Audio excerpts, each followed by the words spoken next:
and thank you, Luce. I can't wait to see what we're going to all do together. This is going to be so exciting.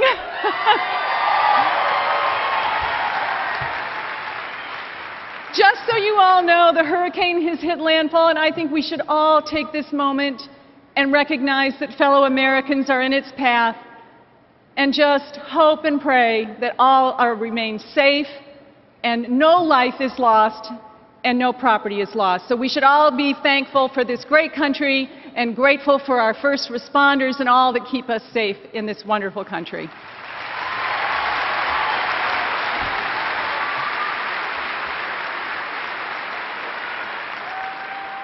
Well, I want to talk to you tonight not about politics and not about party.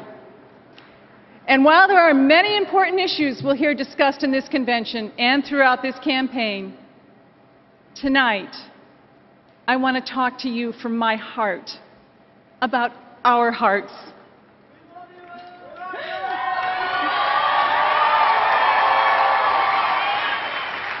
I want to talk not about what divides us, but what holds us together as an American family. I want to talk to you tonight about that one great thing that unites us, that one great thing that brings us our greatest joy when times are good, and the deepest solace in our dark hours. Tonight, I want to talk to you about love.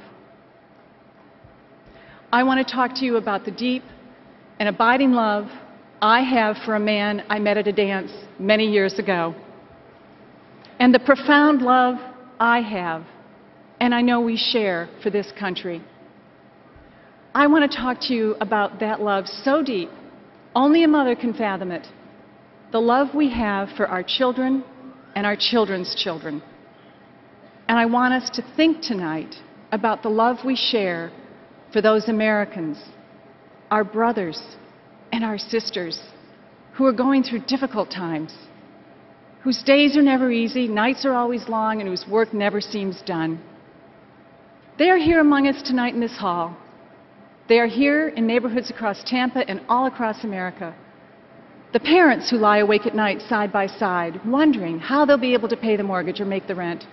The single dad who's working extra hours tonight so that his kids can buy some new clothes to go back to school, can take a school trip or play a sport, so his kids can feel, you know, just like other kids. And the working moms who love their jobs but would like to work just a little less to spend more time with the kids. But that's just out of the question with this economy. Or how about that couple who would like to have another child but wonder how they'll afford it? I have been all across this country, and I know a lot of you guys.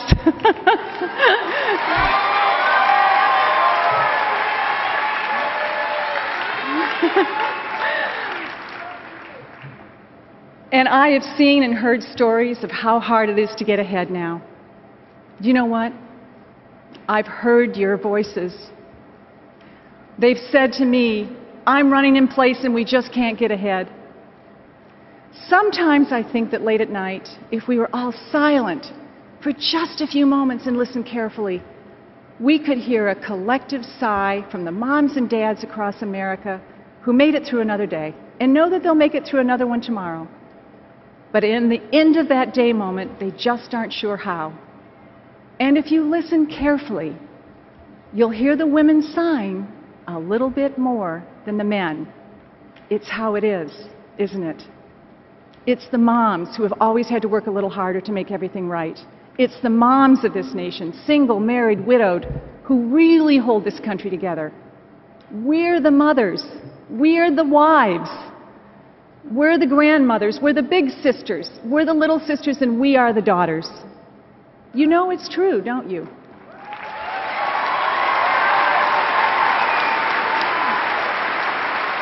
I love you, women!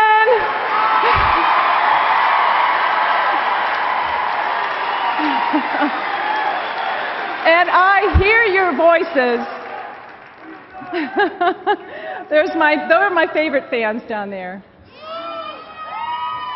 You are the ones that have to do a little bit more, and you know what it's like to work a little harder during the day to earn the respect you deserve at work. And then you come home at night and help with a book report, just because it has to be done.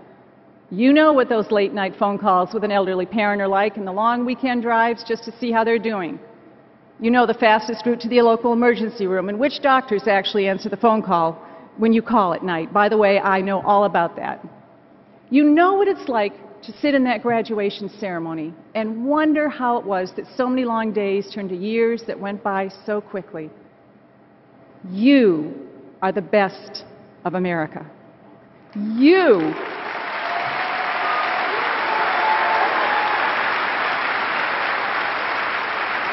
are the hope of America. There would not be an America without you. Tonight, we salute you and sing your praises.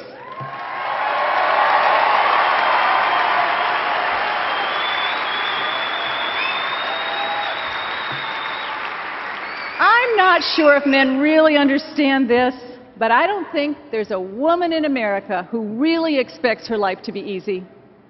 In our own ways, we all know better. You know what, and that's fine. We don't want easy. But the last few years have been harder than they needed to be. It's all the little things that the price at the pump you just can't believe, the grocery bills that just get bigger, all those things that used to be free, like school sports, are now one more bill to pay. It's all the little things that pile up to become big things, and the big things, the good jobs, the chance at college, that home you want to buy, just get harder. Everything has become harder. We're too smart to know there aren't easy answers, but we're not dumb enough to accept that there aren't better answers.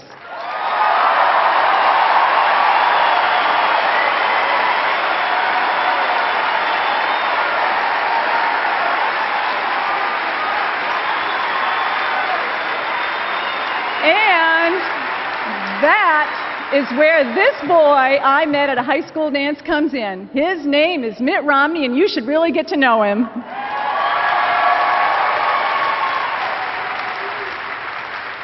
I could tell you why I fell in love with him. He was tall, laughed a lot. He was nervous. Girls like that.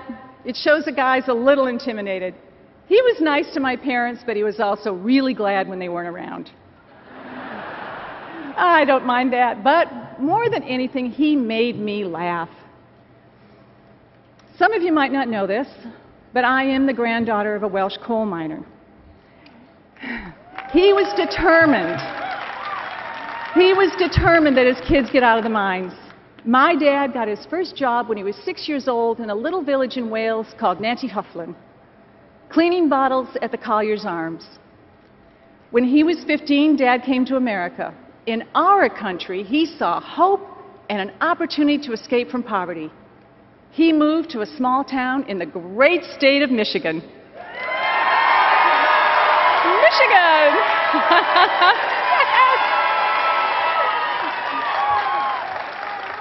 There he started a business, one he built by himself, by the way.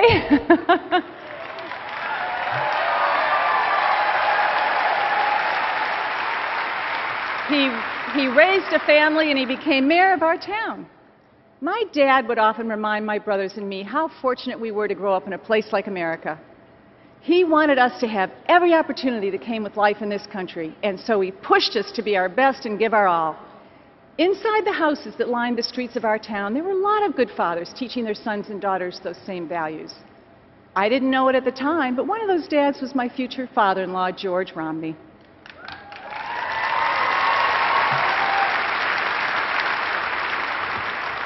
Mitt's dad never graduated from college. Instead, he became a carpenter. He worked hard, he became the head of a car company, and then the governor of Michigan. When Mitt and I met and fell in love, we were determined not to let anything stand in the way of our life together. I was an Episcopalian, he was a Mormon. We were very young, both still in college.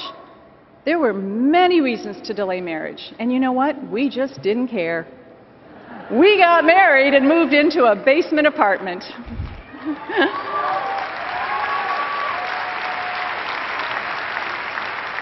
We walked to class together, shared the housekeeping, ate a lot of pasta and tuna fish. Our desk was a door propped up on sawhorses. Our dining room table was a fold-down ironing board in the kitchen. But those were the best days. Then our first son came along. All at once, I'm 22 years old with a baby and a husband who's going to business school and law school at the same time. And I can tell you, probably like every other girl who finds herself in a new life, far from family and friends, with a new baby and a new husband, that it dawned on me that I had absolutely no idea what I was getting into. Well, that was 42 years ago. I've survived. We now have 5 sons and 18 beautiful grandchildren.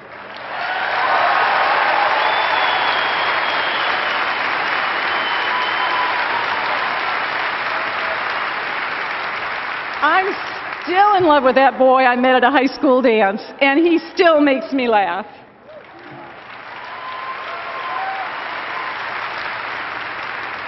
I read somewhere that Mitt and I have a storybook marriage.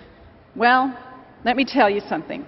In the storybooks I read, there never were long, long rainy winter afternoons in a house with 5 boys screaming at once. And those storybooks never seemed to have chapters called MS or breast cancer. A storybook marriage? Nope, not at all. What Mitt Romney and I have is a real marriage.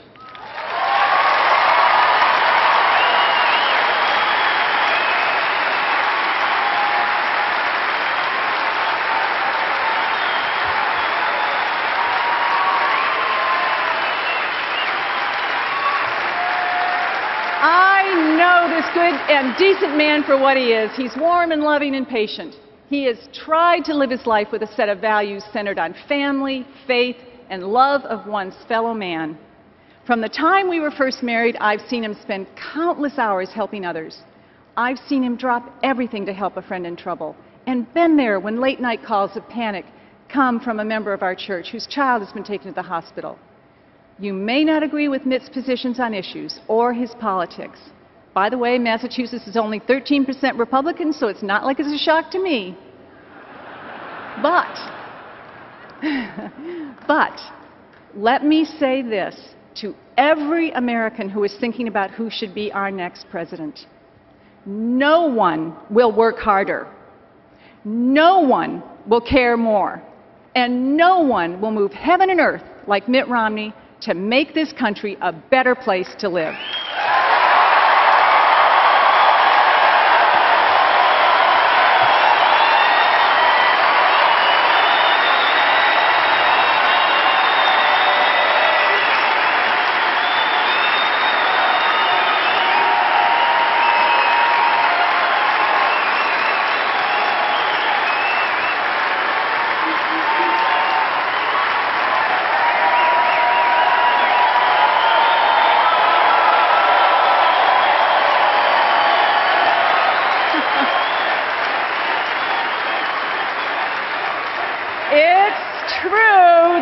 It's true that Mitt's been successful at each new challenge he's taken on. You know what? It actually amazes me to see his history of success being attacked. Are those really the values that made our country great? No. As a mom of 5 boys, do we want to raise our children to be afraid of success? No. Do we send our children out in the world with the advice, try to do okay? And let's be honest, if the last 4 years had been more successful, do we really think there would be this attack on Mitt Romney's success? No! Of course not. Mitt will be the first to tell you that he is the most fortunate man in the world. He had 2 loving parents who gave him strong values and taught him the value of work. He had the chance to get the education his father never had. But as his partner on this amazing journey, I can tell you Mitt Romney was not handed success. He built it.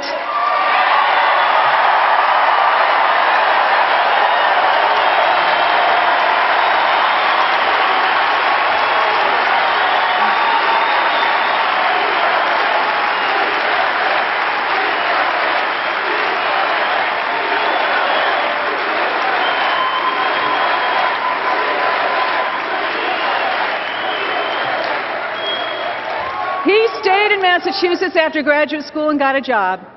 I saw the long hours that started with that first job. I was there when he had a small group of friends talking about starting a new company. I was there when they struggled and wondered if the whole idea just wasn't going to work. Mitt's reaction was to work harder and press on. Today, that company has become another great American success story. Has it made those who started the company successful, made them successful beyond their dreams? Yes, it has. It allowed us to give our sons the chance at good educations and made all those long hours of book reports and homework worth every minute. It's given us the deep satisfaction of being able to help others in ways that we could never have imagined. This is important. I want you to hear what I'm going to say. Mitt doesn't like to talk about how he has helped others because he sees it as a privilege, not a political talking point.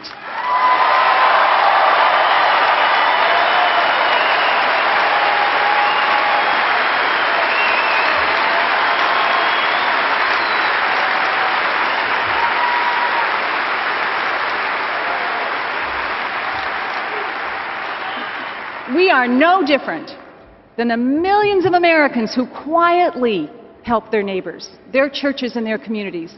They don't do it so that others will think more of them. They do it because there is no greater joy. Give, and it shall be given unto you.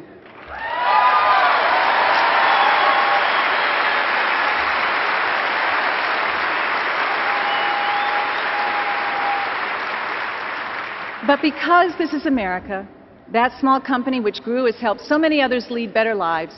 The jobs that grew from the risks they took have become college educations and first homes. That success has helped fund scholarships, pensions, and retirement funds. This is the genius of America. Dreams fulfilled help others launch new dreams.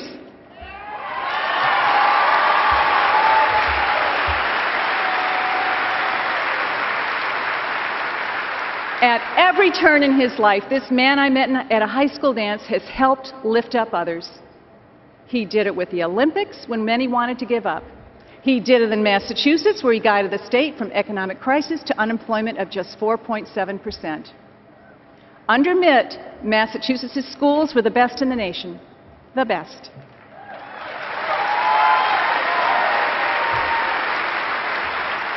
He started something that I really love. He started the John and Abigail Adams Scholarship, which give the top 25% of high school graduates a 4-year tuition-free scholarship.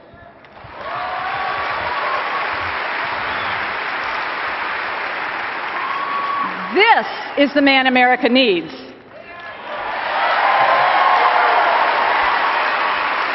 This is the man who will wake up every day with a determination to solve the problems that others say can't be solved, to fix what others say is beyond repair. This is the man who will work harder than anyone so that we can work a little less hard. I can't tell you what will happen over the next 4 years, but I can only stand here tonight as a wife and a mother and a grandmother, an American, and make you this solemn commitment. This man will not fail.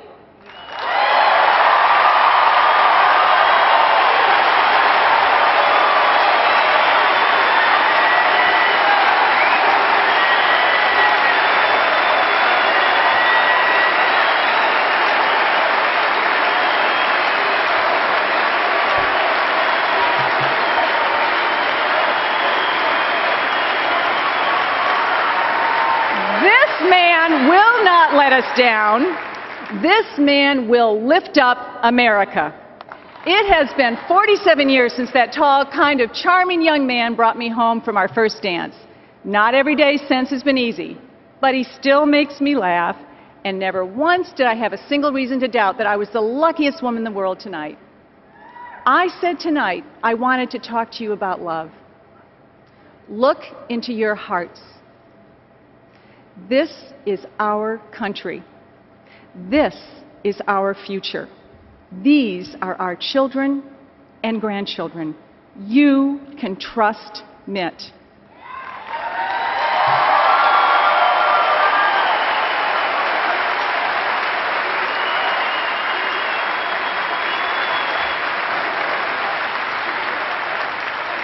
He loves America. He will take us to a better place, just as he took me home safely from that dance. Give him that chance. Give America that chance. God bless each and every one of you, and God bless the United States of America.